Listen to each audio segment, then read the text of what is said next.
Hello ਸਾਰਿਆਂ ਨੂੰ Ruby ਦੀ ਪਿਆਰ ਭਰੀ ਸਤਿ ਸ਼੍ਰੀ ਅਕਾਲ। ਅਤੇ ਅੱਜ ਦੀ ਮੇਰੀ ਕਹਾਣੀ ਹੈ ਕਮੀਨ।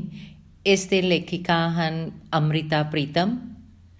ਵੀਰਾਂ ਦਾ ਪਿਓ ਕਰਮਚੰਦ ਹੋਰਾਂ ਦੇ ਖੇਤ ਵਿੱਚ ਕਾਮਾ ਹੁੰਦਾ ਸੀ ਅਤੇ ਜਦੋਂ ਉਹ ਮੋਇਆ ਵੀਰਾਂ ਮਸਾਂ ਕੁਛੜੋਂ ਲੱਥ ਕੇ ਰਿੜਨ ਜੋਗੀ ਹੋਈ ਸੀ। ਵੀਰਾਂ ਦਾ ਪਿਓ ਭਰ ਜਵਾਨੀ ਦੀ ਮੌਤ ਮੋਇਆ ਸੀ, ਜਿਸ ਲਈ ਇੱਕ ਵਾਰੀ ਤਾਂ ਸਾਰੇ ਪਿੰਡ ਦਾ ਦਿਲ ਵੀਰਾਂ ਦੀ ਜਵਾਨ ਜਹਾਨ ਮਾਂ ਦੇ ਦੁੱਖ ਵਿੱਚ ਪੰਘਰ ਉੱਠਿਆ ਸੀ। ਕਿਸੇ ਨੇ ਕੱਪੜਾ, ਕਿਸੇ ਨੇ ਦਾਣੇ, ਕਿਸੇ ਨੇ ਕਪਾਹ ਢੋ ਢੋ ਕੇ ਵੀਰਾਂ ਦੀ ਮਾਂ ਨੂੰ ਆਉਂਦੇ ਸਿਆਲ ਦਾ ਬੰਨ ਨੂੰ ਬੰਨ੍ਹ ਦਿੱਤਾ। ਕੋਈ ਆਂਦਾ ਹੈ ਵੀਰਾਂ ਦਾ ਪਿਓ ਛਿੰਬਿਆਂ ਦਾ ਪੁੱਤ ਸੀ ਅਤੇ ਕੋਈ ਆਂਦਾ ਸੀ ਜੁਲਾਇਆਂ ਦਾ। ਇੱਕ ਵਾਰ ਜਦੋਂ ਪਿੰਡਾਂ ਵਿੱਚ ਭਾਰੀ ਤਾਉਨ ਪਈ ਸੀ, ਉਸ ਦੇ ਵੱਡਿਆਂ ਦਾ ਘਰ ਜਿਵੇਂ ਹੁੰਝਿਆ ਗਿਆ ਸੀ ਅਤੇ ਉਹ ਆਪਣੇ ਨਸੀਬਾਂ ਨੂੰ ਘਰ ਦੀ ਇਕੱਲੀ ਨਿਸ਼ਾਨੀ ਰਹਿ ਗਿਆ ਸੀ। ਅਤੇ ਫਿਰ ਜਿੰਨਾ ਚਿਰ ਜੀਵਿਆ ਕਰਮਚੰਦ ਦੇ ਖੇਤਾਂ ਵਿੱਚ ਕਾਮਾ ਬਣ ਕੇ ਰਿਹਾ। ਪਿੰਡ ਦੀਆਂ ਧੀਵੀਆਂ ਉਸ ਨੂੰ ਚੌਂਕੇ ਚੁੱਲ੍ਹੇ ਦਾ ਕੰਮ ਨਹੀਂ ਸਨ ਦੱਸਦੀਆਂ, ਪਰ ਉਸ ਨੂੰ ਕਰਮਚੰਦ ਹੋਰਾਂ ਦੇ ਘਰ ਵਿੱਚ ਅਤੇ ਹੋਰ ਉਰਾਂ ਪਰਾਂ ਦਾਣੇ ਛੜਨ ਦਾ ਚੋਖਾ ਕੰਮ ਮਿਲ ਗਿਆ ਸੀ।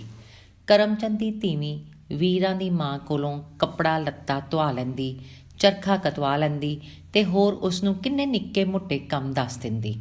ਕਰਮਚੰਦ ਦੀ ਧੀਵੀਂ ਹੱਥ ਦੀ ਘੁੱਟਵੀਂ ਨਹੀਂ ਸੀ, ਜਿਸ ਲਈ ਵੀਰਾਂ ਨੂੰ ਰੋਜ਼ ਦੁੱਧ ਦਾ ਘੁੱਟ ਵੀ ਮਿਲ ਜਾਂਦਾ ਅਤੇ ਉਹਦੀ ਮਾਂ ਕਦੇ ਕੱਪੜੇ ਲੱਤੇ ਤੋਂ ਵੀ ਸੌੜੀ ਨਾ ਹੁੰਦੀ। ਕਰਮਚੰਦ ਨੇ ਮੰਨਤਾਂ ਮੰਨ ਕੇ ਰੱਬ ਕੋਲੋਂ ਪਿਛਲੀ ਉਮਰੇ ਇੱਕ ਪੁੱਤਰ ਲੱਭਾ ਸੀ। ਡਾਢੀਆਂ ਰੀਝਾਂ ਨਾਲ ਉਹਨੇ ਪੁੱਤਰ ਦਾ ਨਾਂ ਰੂਪਚੰਦ ਰੱਖਿਆ ਸੀ। ਹੋਰ ਰੂਪਚੰਦ ਦੀ ਨਾ ਕੋਈ ਭੈਣ ਸੀ ਅਤੇ ਨਾ ਕੋਈ ਭਰਾ। ਰੂਪ ਦੀ ਮਾਂ ਰੂਪ ਨੂੰ ਲਡਿਆਂਦੀ ਆਂਦੀ ਹੁੰਦੀ ਸੀ, ਇਹ ਉਹ ਮੇਰਾ ਪਲੇਠੀ ਦਾ ਅਤੇ ਇਹ ਉਹ ਪੇਟ ਕਰੋੜਾ।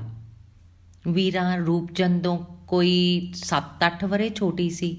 ਉਹ ਖੇਡਣ ਲਈ ਉਹਦਾ ਹਾਣ ਨਹੀਂ ਸੀ, ਪਰ ਕੱਲੇ ਕਾਰੇ ਰੂਪ ਨੂੰ ਜਿਵੇਂ ਉਹ ਇੱਕ ਖਿਡੌਣਾ ਲੱਭ ਪਈ ਸੀ। ਰੂਪ ਰੋਟੀ ਖਾਣ ਲੱਗਦਾ ਵੀਰਾਂ ਨੂੰ ਆਵਾਜ਼ ਦੇ ਦਿੰਦਾ। ਕਦੇ ਸੇਵੀਆਂ ਦਾ ਬੁੱਕ ਉਹਦੇ ਹੱਥਾਂ ਉੱਤੇ ਪਾ ਦਿੰਦਾ, ਕਦੇ ਖੀਰ ਉਹਦੀ ਰੋਟੀ ਉੱਤੇ ਲੱਦ ਦਿੰਦਾ ਅਤੇ ਰਾਤੀਂ ਮਾਂ ਜਦੋਂ ਕਾੜ੍ਹਨੀ ਦਾ ਦੁੱਧ ਮਲਾਈ ਭਰ ਕੇ ਰੂਪ ਦੇ ਅੱਗੇ ਧਰਦੀ, ਉਹ ਜਿਵੇਂ ਇਕਲੌਤੇ ਧੀਆਂ ਪੁੱਤਰ ਕਰਦੇ ਹਨ, ਦੁੱਧ ਤੋਂ ਮੂੰਹ ਪੁਆ ਲੈਂਦਾ। ਮਾਂ ਫਿਰ ਵੀਰਾਂ ਨੂੰ ਲੱਭਦੀ, ਉਹਨੂੰ ਵੀ ਉਸ ਦੀ ਕਟੋਰੀ ਵਿੱਚ ਦੁੱਧ ਪਾ ਦਿੰਦੀ ਅਤੇ ਫਿਰ ਉਹ ਵੇਖਾਂ ਭਲਾ ਕਿਹੜਾ ਡੀਕ ਲਾ ਕੇ ਪੀਂਦਾ ਏ, ਅੱਖੀਂ ਮੀਟੀ ਕੌਣ ਪੀਵੇਗਾ, 100 ਭੱਜ ਕਰਦੀ ਤਾਂ ਮਸਾਂ ਕਿਤੇ ਕੁਝ ਰੂਪ ਦੇ ਸੰਗੋਂ ਲੈਂਦਾ। ਉਸ ਦੀਆਂ ਸ਼ਰੀਕਣੀਆਂ ਕਈ ਵਾਰ ਉਹਨੂੰ ਸੁਣਾਉਂਦੀਆਂ, ਤੂੰ ਇਸ ਕਮੀਨ ਕੁੜੀ ਨੂੰ ਕਿਆ ਹਿਲਾ ਛੱਡਿਆ ਏ, ਜੋ ਵੀ ਤੇਰਾ ਪੁੱਤ ਖਾਵੇ ਬਰਾਬਰ ਉਹਦੇ ਨਾਲ ਖਾਂਦੀ ਹੈ। ਲੋਕ ਪੁੱਤਰਾਂ ਨੂੰ ਅੰਦਰ ਵੜ ਕੇ ਖਵਾਉਂਦੇ ਨੇ ਕਿ ਇੰਝ ਖਾਧਾ ਪੀਤਾ ਨਸ਼ਰ ਕਰਦੇ ਨੇ। ਨੀ ਉਹ ਜਾਣੇ ਮੈਂ ਇਸ ਮੂੰਹ ਜੋਗੀ ਕਿੱਥੇ ਸਾਂ, ਕਿਤੇ 5 ਗਰਾਈ ਖਾਂਦਾ ਤਾਂ ਹੈ ਨਾ। ਮਾਂ ਆਪਣੀਆਂ ਸ਼ਰੀਕਣੀਆਂ ਨੂੰ ਮੂੰਹ ਨਾ ਚੜ੍ਹਨ ਦਿੰਦੀ। ਵੀਰਾਂ ਨੂੰ ਨਾਵਾਂ ਵਰਾ ਚੜ੍ਹ ਪਿਆ। ਹੁਣ ਉਹ ਮਾਂ ਦੇ ਕੰਮਾਂ 'ਚ ਬਰਾਬਰ ਹੱਥ ਵਟਾਉਂਦੀ ਸੀ। ਆਪਣੇ ਘਰ ਉਸ ਦੀ ਮਾਂ ਜੋ ਭਾਂਡੇ ਮਾਂਜਦੀ ਹੁੰਦੀ ਤਾਂ ਉਹ ਤੰਦੂਰ ਦੀ ਗਰਮ ਸੁਆਹ ਵਿੱਚ ਟਾਕੀ ਲਬੇੜ ਕੇ ਭਾਂਡਿਆਂ ਨੂੰ ਸੁੱਕਾ ਕਰਦੀ ਜਾਂਦੀ, ਅਤੇ ਜੇ ਸ਼ਾਹਣੀ ਦੇ ਘਰ ਉਹਦੀ ਮਾਂ ਕੱਪੜੇ ਧੋਂਦੀ ਹੁੰਦੀ ਤਾਂ ਉਹ ਨਿੱਕੇ ਕੱਪੜਿਆਂ ਨੂੰ ਛੱਡ ਕੇ ਸੁੱਕਣੇ ਪਾਉਂਦੀ ਰਹਿੰਦੀ ਅਤੇ ਸੁੱਕਿਆਂ ਨੂੰ ਸਾਂਭਦੀ। ਅੰਦਰ ਸ਼ਾਹਣੀ ਦੀ ਮੰਜੀ ਉੱਤੇ ਤਹਿਆਂ ਲਾ ਆਉਂਦੀ, ਸ਼ਾਹਣੀ ਦੇ ਟਰੰਕਾਂ ਵਿੱਚ ਲੋੜ ਦੀਆਂ ਚੀਜ਼ਾਂ ਧਰ ਆਉਂਦੀ ਅਤੇ ਪੈਲੀਆਂ ਵਿੱਚੋਂ ਸਾਗ ਪੱਤਰ ਤੋੜ ਲਿਆਉਂਦੀ। ਪੂਰੇ 40 ਕਿੱਲੇ ਕਰਮਚੰਦ ਦੀ ਜ਼ਮੀਨ ਸੀ। ਪਿੰਡ ਵਿੱਚ ਨਿੱਕੀਆਂ ਇੱਟਾਂ ਦੀ ਕਿਲੇ ਜਿੱਡੀ ਹਵੇਲੀ ਸੀ ਅਤੇ ਬੂਹੇ ਉੱਤੇ 3 ਲਵੇਰੇ ਵੱਜੇ ਹੋਏ ਸਨ। 16-17 ਵਰ੍ਹਿਆਂ ਦੇ ਰੂਪ ਨੂੰ ਹੁਣ ਕੁੜਮਾਈਆਂ ਟੁੱਕ ਆਉਂਦੀਆਂ ਸਨ। ਮੈਂ ਨਹੀਂ ਜੋ ਲੋਕਾਂ ਨੂੰ ਬਹੁਤੇ ਫੇਰੇ ਪਵਾਉਣੇ। ਅੱਜ ਮੈਂ ਇਸ ਮੂੰਹ ਜੋਗੀ ਹੋਈ ਤਾਂ ਲੋਕ ਮੇਰੀਆਂ ਦਲੀਜਾਂ 'ਤੇ ਚੜ੍ਹੇ। ਮਰ ਕੇ ਮੈਂ ਪੁੱਤਰ ਲੱਭਾ ਏ। ਇੰਝ ਲੋਕਾਂ ਦੇ ਮੂੰਹ 'ਚ ਆ ਜਾਈਦਾ ਏ ਅਤੇ ਲੋਕ ਆਂਦੇ ਨੇ ਇਹ ਫਿੱਟ ਗਏ ਨੇ। ਇੰਝ ਕਰਮਚੰਦ ਦੀ ਤੀਵੀਂ ਕਰਮਚੰਦ ਨੂੰ ਆਂਦੀ ਰਹਿੰਦੀ। ਆਖਰ ਕਰਮਚੰਦ ਨੇ ਨਾਲ ਦੇ ਪਿੰਡ ਦੇ ਇੱਕ ਸਰਦੇ ਪੁੱਜਦੇ ਘਰੋਂ ਗੁੜ ਦੀ ਰੋੜੀ ਅਤੇ 5 ਰੁਪਈਏ ਲੈ ਲਏ। ਅਜੇ ਵਿਆਹ ਦੀ ਤਰੀਕ ਨਹੀਂ ਸੀ ਪਈ ਜਦੋਂ ਕਰਮਚੰਦ ਦੇ ਘਰ ਵਿੱਚ ਹੋਣੀ ਵਰਤ ਗਈ। ਰੂਪ ਦੀ ਮਾਂ 2 ਦਿਨਾਂ ਦੇ ਤਾਪ ਨਾਲ ਇਸ ਦੁਨੀਆ ਤੋਂ ਤੁਰ ਗਈ ਅਤੇ ਆਪ ਕਰਮਚੰਦ ਦੀਆਂ ਅੱਖਾਂ ਰਹਿ ਗਈਆਂ। ਵੀਰਾਂ ਦੀ ਮਾਂ ਨੇ ਆਪਣਾ ਅੰਗ ਪਾਲਿਆ ਅਤੇ ਘਰ ਨੂੰ ਇਸ ਤਰ੍ਹਾਂ ਸਾਂਭਦੀ ਸਿਕਰਦੀ ਰਹੀ ਕਿ ਬੁੱਢੇ ਤੇ ਮੁਥਾਜ ਕਰਮਚੰਦ ਦੇ ਮੂੰਹੋਂ ਦਿਹਾੜੀ ਵਿੱਚ ਵੀਰਾਂ ਨੂੰ ਤੇ ਉਹਦੀ ਮਾਂ ਨੂੰ 7-7 ਅਸੀਸਾਂ ਨਿਕਲਦੀਆਂ। ਰੋਟੀ ਟੁੱਕਰ ਕਰਨ ਵਾਸਤੇ ਉਹਨਾਂ ਨੇ ਪਿੰਡ ਦੀ ਇੱਕ ਮਹਿਰੀ ਨੂੰ ਲਾ ਲਿਆ ਸੀ। ਵੀਰਾਂ ਧੀਏ, ਮੇਰੀ ਸੋਟੀ ਤੇ ਫੜਾ ਜਾਈਂ। ਕੀ ਚਾੜਿਆ ਜੇ ਅੱਜ ਵੀਰਾਂ ਧੀਏ? ਅੱਜ ਲੱਸੀ ਵਿੱਚ ਲੂਣ ਨਹੀਂ ਜੇ ਖੋਰਿਆ? ਮੈਂ ਨਹੀਂ ਜੇ ਦੁੱਧ ਪੀਣਾ, ਜਾਗ ਲਾ ਛੱਡੋ।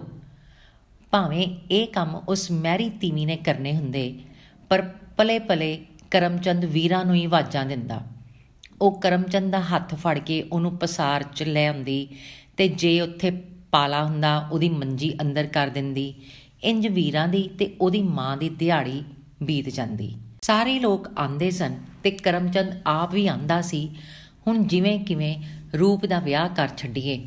ਸ਼ਰੀਕੇ ਵਿੱਚੋਂ ਰੂਪਚੰਦ ਦੀ ਇੱਕ ਤਾਈ 7 ਹਸਾਨਾਂ ਨਾਲ ਰਹਿਣ ਵਾਸਤੇ ਆਈ ਤੇ ਘਰ 'ਚ ਰੂਪ ਦਾ ਵਿਆਹ ਰਚਿਆ ਗਿਆ। ਕੰਮਾਂ ਦਾ ਗਾੜ ਪੈ ਗਿਆ। ਵੀਰਾਂ ਦੀ ਮਾਂ ਪਲੇ ਪਲੇ ਸ਼ਾਣੀ ਨੂੰ ਯਾਦ ਕਰਦੀ ਤੇ ਅੱਖਾਂ ਭਰ ਲੈਂਦੀ। ਵੀਰਾਂ ਵਿਆਹ ਦੇ ਕੰਮਾਂ 'ਚ ਉੜਦੀ ਫਿਰਦੀ ਸੀ। ਜੰਝ ਦੇ ਨਾਲ ਹੋਰ ਕੋਈ ਤੀਵੀਂ ਨਹੀਂ ਸੀ, ਸਿਰਫ ਵੀਰਾਂ ਤੇ ਵੀਰਾਂ ਦੀ ਮਾਂ ਮੌਲੀ, ਮਹਿੰਦੀ ਤੇ ਹੋਰ ਸ਼ਗਨ ਦੀਆਂ ਚੀਜ਼ਾਂ ਲੈ ਕੇ ਗਈਆਂ। ਸ਼ਿੱਬੋ ਰੂਪ ਦੀ ਹੋਣ ਵਾਲੀ ਵਹੁਟੀ ਦਾ ਨਾਂ ਸੀ।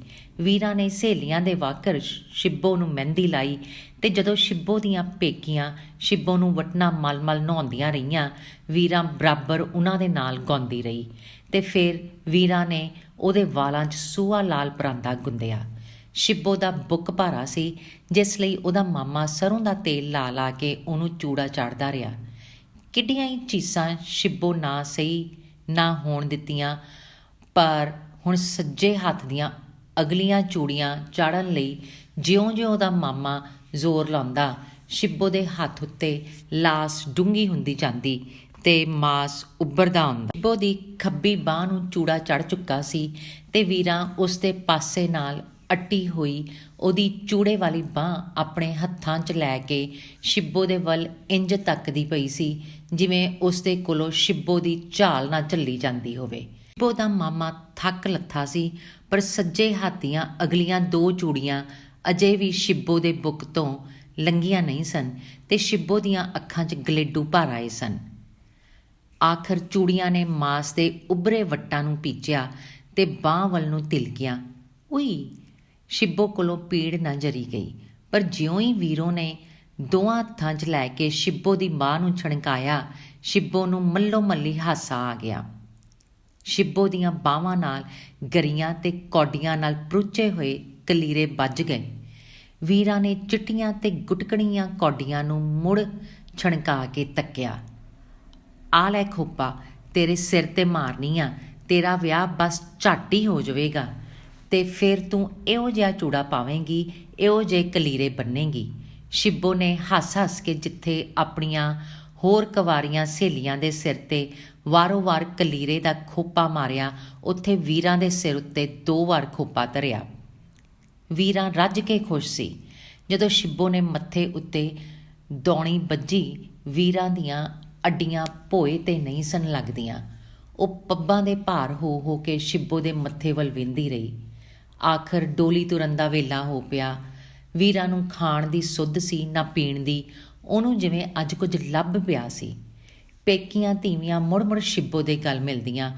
ਹੁਣ ਉਹ ਸਹੁਰਿਆਂ ਦੀ ਦੌਲਤ ਸੀ ਤੇ ਪੇਕਿਆਂ ਦੀ ਪ੍ਰਾਹੁਣੀ ਸੀ। ਨਿੱਕਿਆਂ ਨਿਆਣਿਆਂ ਨੂੰ ਵਹੁਟੀ ਬਣੀ ਸ਼ਿੱਬੋ ਦੇ ਕੋਲ ਢੁੱਕ-ਢੁੱਕ ਕੇ ਬਹਿਣ ਦਾ ਚਾਅ ਸੀ, ਪਰ ਵੀਰਾਂ ਨੂੰ ਜਾਪਦਾ ਸੀ ਹੁਣ ਸ਼ਿੱਬੋ ਉੱਤੇ ਉਹਦਾ ਸਾਰਿਆਂ ਤੋਂ ਬਹੁਤਾ ਹੱਕ ਸੀ, ਇਸ ਲਈ ਉਹ ਸ਼ਿੱਬੋ ਦੇ ਪਾਸੇ ਨਾਲ ਅੱਟੀ ਹੋਈ ਸੀ। ਸ਼ਿੱਬੋ ਦੀਆਂ ਸਹੇਲੀਆਂ ਉਹਦੇ ਕੰਨਾਂ ਵਿੱਚ ਪਤਾ ਨਹੀਂ ਕੀ ਕਹਿਣਾ ਚਾਹੁੰਦੀਆਂ ਸਨ ਤੇ ਉਹਨਾਂ ਦਾ ਜੀਅ ਕਰਦਾ ਸੀ ਉਹ 2 ਮਿੰਟ ਕੱਲੀਆਂ ਸ਼ਿੱਬੋ ਕੋਲ ਬਹਿਣ। ਆਖਰ ਇੱਕ ਸਹੇਲੀ ਨੇ ਡਾਢੇ ਰੋਹ ਨਾਲ ਕਿਹਾ, ਇੱਕ ਤੇ ਇਹ ਕਮੀਨ ਕੁੜੀ ਨਹੀਂ ਇਹਦੇ ਕੋਲੋਂ ਲੈਂਦੀ। ਵੀਰਾਂ ਦਾ ਮੂੰਹ ਲੈ ਗਿਆ ਤੇ ਉਹ ਚੁੱਪ-ਚਪੀਤੀ ਸ਼ਿੱਬੋ ਤੋਂ ਪਰਾਂ ਹਟ ਗਈ। ਨਾ ਸ਼ਿੱਬੋ ਨੇ 4 ਦਿਨ ਪੀੜੇ ਉੱਤੇ ਬਹਿ ਕੇ ਤੱਕਿਆ ਤੇ ਨਾ ਗੋਟੇ ਨਾਲ ਜੜੇ ਹੋਏ ਕੱਪੜੇ ਹੰਢਾ ਕੇ ਵੇਖੇ। ਪੇਕੇ ਵੀ ਕਦੇ ਰੱਜ ਕੇ ਸ਼ਿੱਬੋ ਨੂੰ ਜਾਣਾ ਨਾ ਮਿਲਿਆ। ਭਾਵੇਂ ਉਤਲਾ ਕੰਮ ਵੀਰਾਂ ਦੀ ਮਾਂ ਹੀ ਕਰਦੀ ਸੀ, ਪਰ ਰੋਟੀ ਟੁੱਕਰ ਹੁਣ ਸ਼ਿੱਬੋ ਆਪ ਕਰਦੀ ਸੀ। ਮੈਰੀ ਉਹਨਾਂ ਨੇ ਲਾ ਛੱਡੀ ਸੀ। ਚਾਟੀਆਂ ਕੂਚਦੀ, ਦੁੱਧ ਜਮਾਉਂਦੀ ਤੇ ਲੱਸੀ ਰਿੜਕਦੀ ਸ਼ਿੱਬੋ ਦੀ ਦਿਹਾੜ ਲੰਘ ਜਾਂਦੀ। 2 ਵੇਲੇ ਰੋਟੀ ਵੀ ਕਰਦੀ, ਫਿਰ ਦੁਪਹਿਰਾਂ ਵੇਲੇ ਚਰਖੇ ਨੂੰ ਚੋਪੜਦੀ, ਮਾਲ ਵੱਟਦੀ, ਨਵਾਂ ਬੀੜਾ ਪਾਉਂਦੀ ਤੇ ਜਾਂ ਕੋਈ ਮੂੜਾ ਜਾਂ ਪੱਛੀ ਉਣਦੀ ਸ਼ਿੱਬੋ ਨੂੰ ਵਾਰ ਨਹੀਂ ਸੀ ਆਉਂਦਾ। ਕਰਮਚੰਦ ਗੱਲੇ ਗੱਲੇ ਸ਼ਿੱਬੋ ਨੂੰ ਅਸੀਸਾਂ ਦਿੰਦਾ ਸੀ, ਪਰ ਵਰੇ ਉੱਤੇ ਵਰਾ ਪੈ ਚੱਲਿਆ ਸੀ। ਪਤਾ ਨਹੀਂ ਸ਼ਿੱਬੋ ਨੂੰ ਕੋਈ ਅਸੀਸ ਲੱਗਦੀ ਕਿਉਂ ਨਹੀਂ ਸੀ। ਲੋਕ ਆਂਦੇ ਸਨ, ਥੁੜਾਂ ਵਾਲੇ ਘਰ ਮਲੂਮ ਕਿਉਂ ਹੋਣ। ਵਾਹ ਲੱਗਦੇ ਵੀਰਾਂ ਸਾਰਿਆਂ ਕੰਮਾਂ ਵਿੱਚ ਸ਼ਿੱਬੋ ਦਾ ਹੱਥ ਵਟਾਉਂਦੀ ਸੀ ਤੇ ਵੀਰਾਂ ਦੀ ਮਾਂ ਘਰ ਦੀ ਸੱਸ ਮਾਂ ਵਾਂਗਰ ਸ਼ਿੱਬੋ ਦਾ ਦਰਦ ਕਰਦੀ ਸੀ। ਵੀਰਾਂ ਨੂੰ ਜਵਾਨੀ ਹਾੜ ਕੇ ਚੜ੍ਹਦੀ ਪਈ ਸੀ। ਵੇਲਣਿਆਂ ਵਾਂਗ ਉਹਦੀਆਂ ਬਾਹਾਂ ਗੁੰਦੀਆਂ ਗਈਆਂ ਸਨ। ਕਈ ਵਾਰ ਵੀਰਾਂ ਦੀ ਮਾਂ ਸ਼ਿੱਬੋ ਕੋਲ ਬਹਿੰਦੀ ਤੇ ਆਂਦੀ, ਪੱਲੇ ਚਾਰ ਕੌਡਾਂ ਵੀ ਨਹੀਂ ਤੇ ਵੀਰਾਂ ਛੱਤ ਨੂੰ ਹੱਥ ਪਾਉਣ ਲੱਗ ਪਈ ਆ। ਤੂੰ ਕਾਹਨੂੰ ਝੂਰਨੀ ਏ ਮਾਂ, ਜਿੱਥੇ ਉਹਦੇ ਸੰਜੋਗ ਹੋਣਗੇ। ਸ਼ਿੱਬੋ ਹਮੇਸ਼ਾ ਉਹਦਾ ਦਿਲ ਰੱਖ ਲੈਂਦੀ। ਸ਼ਿੱਬੋ ਦੇ ਵਿਆਹ ਨੂੰ 6ਵਾਂ ਵਰ੍ਹਾ ਲੱਗ ਗਿਆ ਸੀ। ਅਸੀਸਾਂ ਦੇ ਦੇ ਕੇ ਵਿਚਾਰੇ ਕਰਮਚੰਦ ਦੀ ਜੀਭ ਸੁੱਕ ਗਈ ਸੀ ਤੇ ਹੁਣ ਉਹ ਆਪਣੀ ਉਮਰ ਦੇ ਆਖਰੀ ਸਾਹ ਗਿਣਦਾ ਪਿਆ ਸੀ। ਅੱਛਾ, ਮੇਰੇ ਕਰਮਾਂ 'ਚ ਨਾ ਹੋਵੇਗਾ, ਵਿਚਾਰਾ ਕਰਮਚੰਦ ਆਖਰੀ ਸਾਹ ਕਹਿੰਦਾ ਰਿਹਾ। ਹੁਣ ਘਰ ਵਿੱਚ ਸ਼ਿੱਬੋ ਤੇ ਉਹਦਾ ਮਰਦ ਹੀ ਰਹਿ ਗਏ ਸਨ। ਸ਼ਰੀਕੇ ਵਾਲੇ ਘਰਾਂ ਵਿੱਚ ਲੋਕ ਮੂੰਹ ਜੋੜਨ ਲੱਗ ਪਏ। ਜੀਵੇ ਰੂਪਚੰਦ, ਕੱਲ੍ਹ ਨੂੰ ਕਰਮਚੰਦ ਦਾ ਨਾਂ ਇਸ ਪਿੰਡ 'ਚ ਕਿਹਨੇ ਲੈਣਾ ਏ? 6 ਵਰ੍ਹੇ ਹੋ ਗਏ ਨੇ। ਰੱਬ ਨੇ ਦੇਣਾ ਹੁੰਦਾ ਤੇ ਪਹਿਲੇ ਦਿਨੋਂ ਹੀ ਨਾ ਦਿੰਦਾ। ਐਡੀਆਂ ਜ਼ਮੀਨਾਂ, ਐਡੀਆਂ ਹਵੇਲੀਆਂ। ਸ਼ਿੱਬੋ ਜਿਉਂ-ਜਿਉਂ ਘਰ ਨੂੰ ਬਣਾਉਂਦੀ ਸਵਾਰਦੀ, ਭਾਂਡਿਆਂ ਦੇ ਮੂੰਹ ਲਿਸ਼-ਲਿਸ਼ ਕਰਦੇ, ਪਰ ਸ਼ਿੱਬੋ ਦਾ ਮੂੰਹ ਮੈਲਾ ਹੁੰਦਾ ਜਾਂਦਾ ਸੀ। ਰੂਪਚੰਦ ਨੇ ਕਦੇ ਉਹਨੂੰ ਕੁਝ ਨਹੀਂ ਸੀ ਆਖਿਆ, ਕਦੇ ਇੱਕ ਸੁਨੌਤ ਵੀ ਨਹੀਂ ਸੀ ਸੁੱਟੀ, ਪਰ ਉਹ ਮਨ ਹੀ ਮਨ ਸੋਚਦੀ, ਆਖਰ ਉਹ ਉਹਦਾ ਕਿੰਨਾ ਕੁ ਚਿਰ ਲਿਹਾਜ਼ ਕਰੇਗਾ। ਇੱਕ ਦਿਹਾੜੇ ਸ਼ਿੱਬੋ ਆਪਣੇ ਮਨ ਨੂੰ ਆਟੇ ਵਾਂਗ ਪੀ ਲਿਆ ਤੇ ਆਪਣੇ ਮਰਦ ਨੂੰ ਹੋਰ ਵਿਆਹ ਕਰ ਲੈਣ ਲਈ ਆਖਿਆ। ਰੂਪਚੰਦ ਜਿਉਂ-ਜਿਉਂ ਗੱਲ ਨੂੰ ਟਾਲਦਾ ਰਿਹਾ, ਸ਼ਿੱਬੋ ਹੋਰ ਵੀ ਖਹਿੜੇ ਪੈਂਦੀ ਰਹੀ। ਤੂੰ ਮੇਰਾ ਦਿਲ ਲੈਨੀ ਐ, ਮੈਨੂੰ ਕਿਸੇ ਦੀ ਸਹੁੰ ਪਵਾ ਲਵੋ ਜੇ ਮੈਂ ਸੱਚੇ ਦਿਲੋਂ ਨਾ ਆਂਦੀ ਹੋਵਾਂ। ਮੈਨੂੰ ਤੇ ਕੋਈ ਲੋੜ ਨਹੀਂ। ਸਾਰੀ ਉਮਰ? ਸਾਰੀ ਉਮਰ। ਤੇ ਰੂਪਚੰਦ ਬਾਹਰ ਖੇਤਾਂ ਨੂੰ ਤੁਰ ਗਿਆ। ਉਸ ਦਿਹਾੜੇ ਸ਼ਿੱਬੋ ਬਹੁਤ ਖੁਸ਼ ਸੀ। ਅਸਲ ਵਿੱਚ ਉਹ ਮਰਦ ਦਾ ਦਿਲ ਟੋਂਦੀ ਸੀ ਤੇ ਉਹਦੇ ਮੂੰਹੋਂ ਨਾ ਸੁਣ ਕੇ ਜਿਵੇਂ ਉਹਦੇ ਦਿਲ ਨੂੰ ਟੋਣੀ ਮਿਲ ਗਈ ਸੀ। ਵੀਰਾਂ ਨੂੰ ਭਰ ਜਵਾਨੀ ਚੜ੍ਹੀ ਸੀ। ਪਿਛਲੇ ਸਾਲ ਦੇ ਕੱਪੜੇ ਉਹਨੂੰ ਅੜਦੇ ਨਹੀਂ ਸਨ।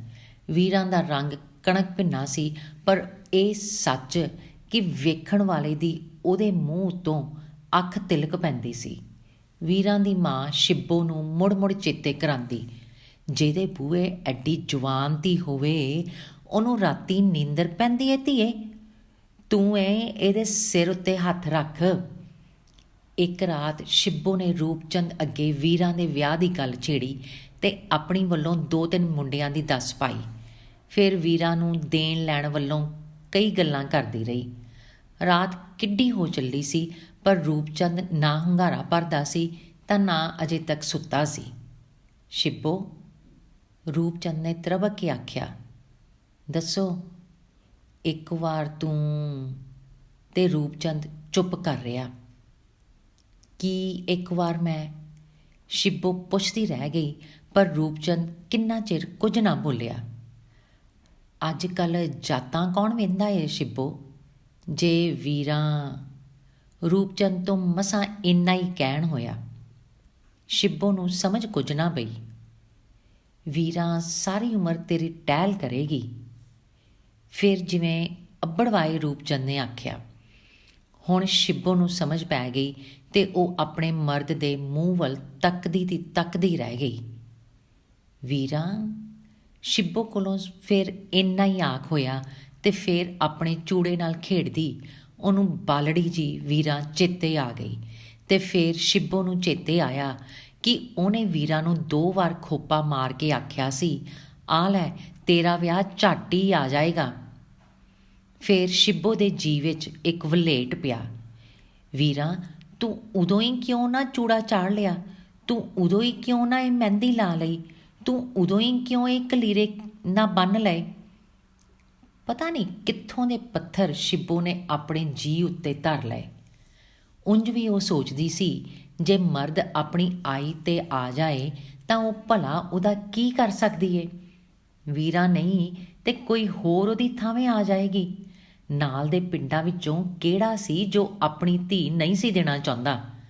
ਜੇ ਹੋਰ ਕਿਸੇ ਆਉਣਾ ਏ ਤਾਂ ਵੀਰਾ ਹੀ ਸਹੀ। ਤੇ ਦਲੀਲਾਂ 'ਚ ਪੈ ਪੈ ਕੇ ਸ਼ਿੱਬੋ ਨੇ ਵੀਰਾਂ ਦੀ ਮਾਂ ਕੋਲੋਂ ਵੀਰਾਂ ਮੰਗ ਲਈ। ਹਾਏ ਮੈਂ ਮਰ ਜਾ, ਭਲਾ ਕਦੇ ਇੰਜ ਵੀ ਹੋਇਆ ਏ? ਜਈ ਓ। ਵੀਰਾਂ ਦੀ ਮਾਂ ਦੀ ਅਥਰ ਨਹੀਂ ਸੀ ਸੁੱਕਦੀ, ਪਰ ਸ਼ਿੱਬੋ ਆਂਦੀ ਸੀ, ਜਿੱਥੇ ਦੀ ਵੀਰਾਂ ਦੀ ਲਿਖੀ ਹੋਈ ਏ। ਦੂਜੇ ਕੰਨ ਉਸੇ ਵੇਲੇ ਖਬਰ ਹੋਈ ਜਦੋਂ ਵੀਰਾ ਨਿੱਕੀਆਂ ਇੱਟਾਂ ਦੀ ਹਵੇਲੀ 'ਚ ਵਹੁਟੀ ਬਣ ਕੇ ਆ ਗਈ।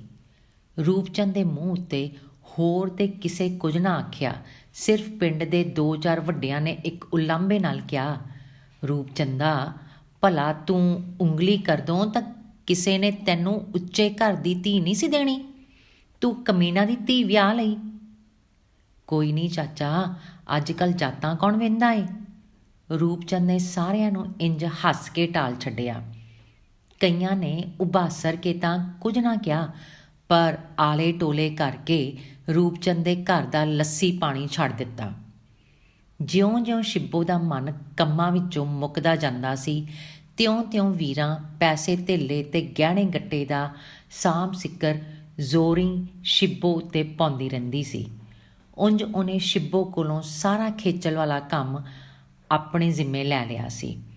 ਉਹ ਮੂੰਹ ਹਨੇਰੇ ਜਾਗਦੀ, ਖੁਰਚ-ਖੁਰਚ ਕੇ ਅੰਦਰ ਬਾਹਰ ਧੋਂਦੀ ਤੇ ਨਿੱਕੇ ਮੋਟੇ ਕੰਮ ਕਰਦੀ, ਦੁਪਹਿਰਾਂ ਲਾ ਛੱਡਦੀ। ਵੀਰਾਂ ਦੇ ਹੱਥੀਂ ਅਜੇ ਚੂੜਾ ਨਹੀਂ ਸੀ ਮੈਲਾ ਹੋਇਆ ਜਦੋਂ 1947 ਚੜ੍ਹ ਪਿਆ ਤੇ ਸਾਰਿਆਂ ਪਿੰਡਾਂ 'ਚ ਫਸਾਦਾਂ ਦੀ ਅੱਗ ਲੱਗ ਗਈ। ਲੋਕ ਆਪਣੇ ਗੁਆਂਢੀਆਂ ਦੇ ਘਰ ਛੁਰਿਆਂ ਨੂੰ ਸਾਣ ਉੱਤੇ ਚੜ੍ਹਦਿਆਂ ਵੇਖਦੇ। ਲੋਕ ਛਵੀਆਂ ਨੂੰ ਮਾਂਜ-ਮਾਂਜ ਕੇ ਅੰਦਰ ਧਰਦੇ। ਛੋਟੇ ਚਾਕੂ ਤੇ ਲੰਮੀਆਂ ਕਰਦਾਂ, ਗਾਜਰਾਂ ਤੇ ਮੂਲੀਆਂ ਵਾਕਰ ਵਿਕਦੀਆਂ। ਲੋਕਾਂ ਨੇ ਟੁੱਟੇ ਭੱਜੇ ਸ਼ੀਸ਼ਿਆਂ ਦੀਆਂ ਕੰਕਰਾਂ ਇਕੱਠੀਆਂ ਕਰ ਲਈਆਂ ਤੇ ਸਾਬਣ 'ਚ ਪਾਉਣ ਵਾਲਾ ਸੋਡਾ ਘੋਲ-ਘੋਲ ਕੇ ਲੋਕਾਂ ਨੇ ਭਾਂਡੇ ਭਰ ਲਏ। ਕਿਤੇ ਕੋਈ ਅੱਗ ਲਾਉਣ ਦਾ ਸਮਾਨ ਇਕੱਠਾ ਕਰਦਾ ਤੇ ਕਿਤੇ ਅੱਗ ਬੁਝਾਉਣ ਲਈ ਆਪਣੇ ਅੰਦਰ ਰੇਤ ਦੀਆਂ ਬੋਰੀਆਂ ਧਰਦਾ। ਤੀਵੀਆਂ ਨੇ ਤੋਲਾ-ਤੋਲਾ ਅਫੀਮ ਦਾ ਕੰਨੀ ਨਾਲ ਬੰਨ੍ਹ ਛੱਡਿਆ ਸੀ। ਅੱਗ ਅੰਦਰੇ ਅੰਦਰ ਧੁਖਦੀ ਰਹੀ, ਫਿਰ ਧੂੰਏਂ ਉੱਚੇ ਹੁੰਦੇ ਗਏ ਤੇ ਫਿਰ ਅੱਖਾਂ ਦੇ ਸਾਹਮਣੇ ਲਾਟਾਂ ਬਲਣ ਲੱਗ ਪਈਆਂ। ਪਿੰਡਾਂ ਤੋਂ ਪਿੰਡਾਂ ਦੇ ਰਾਹ ਟੁੱਟ ਗਏ ਸਨ। ਜਿੱਥੇ ਕੋਈ ਹੈ ਸੀ, ਦੂਜੇ ਦੀ ਸੂਰਤ ਲੈਣ ਜੋਗਾ ਕੋਈ ਨਹੀਂ ਸੀ। ਵੀਰਾਂ ਦੀ ਮਾਂ ਵੀਰਾਂ ਦੇ ਵਿਆਹ ਤੋਂ ਕੋਈ 8 ਦਿਨ ਪਿੱਛੋਂ ਇੱਕ ਦੂਰ ਦੇ ਪਿੰਡ ਆਪਣੇ ਕਿਸੇ ਸਾਕ ਸੰਬੰਧੀ ਕੋਲ ਟੁਰ ਗਈ। ਹੁਣ ਉਹਨੂੰ ਆਪਣੀ ਧੀ ਦੇ ਘਰ ਰਹਿਣਾ ਚੰਗਾ ਨਹੀਂ ਸੀ ਲੱਗਦਾ, ਇਸ ਲਈ ਹਵੇਲੀ 'ਚ ਸ਼ਿੱਬੋ ਤੇ ਵੀਰਾਂ ਦੋਵੇਂ ਇਕੱਲੀਆਂ ਸਨ। ਸ਼ਰੀਕੇ ਦੇ 2 ਘਰਾਂ ਨੇ, ਜਿਨ੍ਹਾਂ ਦੀ ਕੰਧ ਕਰਮਚੰਦ ਦੇ ਘਰ ਨਾਲ ਲੱਗਦੀ ਸੀ, ਉਹਦੀ ਪੱਕੀ ਹਵੇਲੀ 'ਚ ਠਾਰ ਲੈ ਲਈ। ਇਨ੍ਹਾਂ ਵਿੱਚੋਂ ਇੱਕ ਰੂਪਚੰਦ ਦੇ ਸ਼ਰੀਕੇ 'ਚ ਭਰਾ ਲੱਗਦਾ ਸੀ ਤੇ ਦੂਜਾ ਭਤੀਜਾ। ਭਰਾ ਨੇ ਆਪਣੇ 3ਵੇਂ ਬਾਲ ਆਪਣੀ ਇੱਕ ਭੈਣ ਕੋਲ ਲੁਧਿਆਣੇ ਘੱਲ ਛੱਡੇ ਸਨ ਤੇ ਆਪ ਦੋਵੇਂ ਜੀ ਆਪਣੇ ਘਰਾਂ ਜ਼ਮੀਨਾਂ ਦੀ ਰਾਖੀ ਲਈ ਪਿੱਛੇ ਰਹਿ ਗਏ ਸਨ। ਭਤੀਜੇ ਦਾ ਵਿਆਹ ਵੀਰਾਂ ਦੇ ਵਿਆਹ ਤੋਂ ਮਸਾਂ ਮਹੀਨਾ ਅੱਗੋਂ ਹੋਇਆ ਸੀ ਤੇ ਉਹਦੀ ਵਹੁਟੀ ਦੇ ਹੱਥ ਵੀ ਅਜੇ ਦੰਦ ਖਾਂਦਾ ਚੂੜਾ ਉਂਝੇ ਦਾ ਉਂਝੇ ਪਿਆ ਹੋਇਆ ਸੀ। ਮੁਸੀਬਤ ਨੇ 3 ਘਰਾਂ ਨੂੰ ਇਕੱਠਿਆਂ ਕਰ ਦਿੱਤਾ ਸੀ, ਪਰ ਜ਼ਨਾਨੀਆਂ ਅਜੇ ਵੀ ਆਪਣਾ ਪਕਾਉਂਦੀਆਂ ਤੇ ਆਪੇ ਆਪਣਾ ਖਾਂਦੀਆਂ ਸਨ। ਵੀਰਾਂ ਆਪ ਵੀ ਵਸ ਲੱਗਦੇ ਚੌਂਕੇ ਵੱਲ ਨਾ ਜਾਂਦੀ। ਉਂਝ ਕਿਸੇ ਨੂੰ ਵੀਰਾਂ ਤੋਂ ਕੋਈ ਸ਼ਿਕਾਇਤ ਨਹੀਂ ਸੀ। ਕਿਆਮਤ ਦਾ ਦਿਨ ਇਸ ਤੋਂ ਅੱਗੇ ਹੋਰ ਕੋਈ ਨਹੀਂ ਸੀ ਆਉਣਾ। ਰੂਪਚੰਦ ਦਾ ਸ਼ਰੀਕ ਭਰਾ ਬਾਹਰ ਪੈਲੀਆਂ ਵਿੱਚ ਕਿਸੇ ਨੇ ਵੱਢ ਛੱਡਿਆ ਤੇ ਆਪ ਰੂਪਚੰਦ ਉਸ ਰਾਤ ਹਵੇਲੀ ਦਾ ਪਹਿਰਾ ਦਿੰਦਾ ਮਾਰਿਆ ਗਿਆ। ਸਾਰੀ ਰਾਤ ਹਵੇਲੀ ਦੇ ਬੂਹੇ ਭੱਜਦੇ ਰਹੇ ਤੇ ਜ਼ਨਾਨੀਆਂ ਦੀਆਂ ਚੀਕਾਂ ਕੰਧਾਂ ਨਾਲ ਵੱਜ-ਵੱਜ ਕੇ ਟੁੱਟਦੀਆਂ ਰਹੀਆਂ। ਵੀਰਾਂ ਨੇ ਆਪਣਾ ਚੂੜਾ ਭੰਨ-ਭੰਨ ਕੇ ਆਪਣੀਆਂ ਬਾਹਾਂ ਘਾਇਲ ਕਰ ਛੱਡੀਆਂ ਸਨ। ਘਰ 'ਚ ਹੁਣ ਇੱਕੋ ਮਰਦ ਰੂਪਚੰਦ ਦਾ ਸ਼ਰੀਕ ਭਤੀਜਾ ਰਹਿ ਗਿਆ ਸੀ। ਉਹ ਹਵੇਲੀ ਦੇ ਬਾਹਰ ਬੂਹੇ ਵੱਲ ਬੰਦੂਕ ਤਾਣ ਕੇ ਆਪਣੀ ਬਾਰੀ 'ਚ ਬੈਠਾ ਹੋਇਆ ਸੀ ਤੇ ਜਿੱਥੋਂ ਤੱਕ ਵਾਹ ਲੱਗਦੀ ਕਿਸੇ ਨੂੰ ਹਵੇਲੀ ਦੇ ਬੂਹੇ ਤੱਕ ਨਹੀਂ ਸੀ ਆਉਣ ਦਿੰਦਾ। ਸਵੇਰੇ ਅਜੇ ਚੜ੍ਹੀ ਨਹੀਂ ਸੀ ਜਦੋਂ ਹਵੇਲੀ ਦੇ ਬੰਦ ਬੂਹਿਆਂ ਉੱਤੇ ਤੇਲ ਛਿੜਕਿਆ ਗਿਆ ਤੇ ਅੱਗ ਦੀ ਪਹਿਲੀ ਲੰਬ ਆਕਾਸ਼ ਵੱਲ ਉੱਠੀ। ਹਵੇਲੀ ਦੇ ਪਿਛਵਾੜੇ ਹਵੇਲੀ ਦੀ ਉੱਚੀ ਤੇ ਪੱਥਰ ਵਰਗੀ ਕੰਧ ਨਾਲ ਕਿੰਨੇ ਹੀ ਨੀਵੇਂ ਉੱਚੇ ਕੋਠੇ ਸਨ, ਜਿਨ੍ਹਾਂ ਉੱਤੋਂ 5ਵੇਂ, 4ਥੇ, ਤੀਸਰੇ, ਦੂਜੇ ਦੀਆਂ ਕੰਧਾਂ ਵਿੱਚ ਰੱਸੀਆਂ, ਅੜਾਂਦਾਂ ਤੇ ਛੱਤਾਂ ਟੱਪਦਾ ਨਜ਼ੀਰ ਆਖਰ ਹਵੇਲੀ ਦੀ ਛੱਤ ਉੱਤੇ ਪਹੁੰਚ ਗਿਆ ਸੀ। ਤਰੀਮਤਾ ਨੇ ਸੁਣਿਆ ਹੋਇਆ ਸੀ ਜਦੋਂ ਮਕਾਨ ਸੜ ਰਿਹਾ ਹੋਵੇ ਤਾਂ ਕੋਈ ਛੱਤ ਹੇਠ ਨਹੀਂ ਬਹਿੰਦਾ, ਉਸ ਵੇਲੇ ਪੌੜੀਆਂ 'ਚ ਬੈਠਣਾ ਚਾਹੀਦਾ ਹੈ। ਛੱਤਾਂ ਸਭ ਤੋਂ ਪਹਿਲਾਂ ਡਿੱਗਦੀਆਂ ਨੇ ਤੇ ਫਿਰ ਕੰਧਾਂ ਤੇ ਫਿਰ ਪੌੜੀਆਂ। ਸ਼ਿੱਬੋ, ਵੀਰਾਂ ਤੇ ਦੋਵੇਂ ਤੀਵੀਆਂ ਹਵੇਲੀ ਦੀਆਂ ਉਤਲੀਆਂ ਪੌੜੀਆਂ 'ਚ ਬੈਠੀਆਂ ਕੰਬ ਰਹੀਆਂ ਸਨ। ਬਾਹਰ ਆਖਰਾਂ ਦਾ ਧੂੰਆਂ ਸੀ ਤੇ ਵਿੱਚ ਲੋਕਾਂ ਦੀਆਂ ਆਵਾਜ਼ਾਂ ਰਲੀਆਂ ਹੋਈਆਂ ਸਨ। ਵੀਰਾਂ ਨੇ ਪੌੜੀਆਂ ਤੋਂ ਬਾਹਰ ਆ ਕੇ ਖੁੱਲ੍ਹੀ ਛੱਤ ਉੱਤੋਂ ਇੱਕ ਵਾਰ ਬਾਹਰ ਨੂੰ ਨਜ਼ਰ ਕੀਤੀ, ਪਰ ਧੂੰਏਂ ਤੋਂ ਬਿਨਾਂ ਦਿਸਦਾ ਕੁਝ ਨਹੀਂ ਸੀ। ਜਿਉਂ-ਜਿਉਂ ਅੱਗ ਉੱਚੀ ਹੁੰਦੀ ਪਈ ਸੀ, ਲੋਕਾਂ ਦੀਆਂ ਆਵਾਜ਼ਾਂ ਕੁਝ ਦੂਰ ਹੋ ਗਈਆਂ ਸਨ। ਵੀਰਾਂ ਤ੍ਰਹਿ ਗਈ। ਨਜ਼ੀਰ ਨੇ ਉਹਦੇ ਮੋਢੇ ਉੱਤੇ ਹੱਥ ਧਰਿਆ ਹੋਇਆ ਸੀ। ਜੋ ਕੁਝ ਹੋਣਾ ਸੀ ਹੋ ਗਿਆ ਹੈ ਵੀਰਾਂ, ਹੁਣ ਅਜਾਈਂ ਮੌਤੇ ਮਰਨ 'ਚ ਕੁਝ ਨਹੀਂ ਲੱਭਣਾ, ਨਜ਼ੀਰ ਨੇ ਡਾਢੀ ਹਲੀਮੀ ਨਾਲ ਆਖਿਆ। ਵੀਰਾਂ ਜਿਵੇਂ ਆਪਣੀ ਹੋਸ਼ ਨਹੀਂ ਸੀ, ਨਾ ਉਹਨੇ ਆਪਣੇ ਗੁਆਂਢੀ ਨਜ਼ੀਰ ਨੂੰ ਪਛਾਣਿਆ ਤੇ ਨਾ ਜਿਵੇਂ ਉਸ ਦੀ ਗੱਲ ਸਮਝੀ। ਸੱਚਾ ਰੱਬ ਗਵਾਹ ਏ ਵੀਰਾਂ, ਵਰਿਆਂ ਉੱਤੇ ਹੋਣ ਲੱਗਾ ਏ, ਮੈਂ ਕਦੇ ਰੱਜ ਕੇ ਸੁੱਤਾ ਨਹੀਂ। ਸਾਰੀ ਰਾਤ ਮੈਂ ਤੇਰੇ ਸੁਪਨੇ ਪਿਆ ਘੜਦਾ ਰਹਿਣਾ ਵਾਂ। ਤੂੰ ਕੌਣ ਏ? ਵੀਰਾਂ ਦੇ ਮੂੰਹੋਂ ਮਸਾਂ ਇੰਨਾ ਹੀ ਨਿਕਲਿਆ। ਮੈਂ ਤੇਰਾ ਗੁਆਂਢੀ ਨਜ਼ੀਰ ਆ ਵੀਰਾਂ, ਤੂੰ ਮੈਨੂੰ ਪਛਾਣਦੀ ਕਿਉਂ ਨਹੀਂ? ਜਿੰਨੀ ਵਾਰ ਤੂੰ ਆਪਣੇ ਖੇਤਾਂ 'ਚ ਜਾਂਦੀ ਰਹੀ ਏ, ਮੈਂ ਉਨੀ ਵਾਰੀ ਖੂਹ ਉੱਤੇ ਬਹਿ ਕੇ ਟੱਪੇ ਗਾਉਂਦਾ ਰਿਹਾ ਆ। ਆਪਣੀ ਜਵਾਨੀ ਉੱਤੇ ਰਹਿਮ ਕਰ ਵੀਰਾਂ, ਜੇ ਤੂੰ ਜਿਉਂਦੀ ਕਿਸੇ ਹੋਰ ਦੇ ਹੱਥ ਲੱਗ ਗਈ ਓ ਤਾਂ ਵੀ ਤੂੰ ਨਹੀਂ ਬਚਣਾ। ਮੈਂ ਸਾਰੀ ਉਮਰ ਤੈਨੂੰ ਅਜਾਂ ਨਹੀਂ ਲੱਗਣ ਦਿਆਂਗਾ। ਐਸ ਰਾਹੋਂ ਪਿਛਲੇ ਰਾਹੋਂ ਮੈਂ ਤੈਨੂੰ ਫੁੱਲਾਂ ਵਾਂਗ ਉਤਾਰ ਲਵਾਂਗਾ। ਛੇਤੀ ਕਰ ਵੀਰਾਂ, ਹੁਣੇ ਹਵੇਲੀ ਸੜ ਕੇ ਸੁਆਹ ਹੋ ਜਾਣੀ ਏ। ਅੱਗ ਦੀਆਂ ਲਾਟਾਂ ਵੀਰਾਂ ਦੇ ਮੂੰਹ 'ਤੇ ਲਿਸ਼ਕੀਆਂ ਤੇ ਉਹਨੇ ਇੱਕ ਨਜ਼ਰ ਭਰ ਕੇ ਨਜ਼ੀਰ ਦੀਆਂ ਅੱਖਾਂ 'ਚ ਵੇਖਿਆ।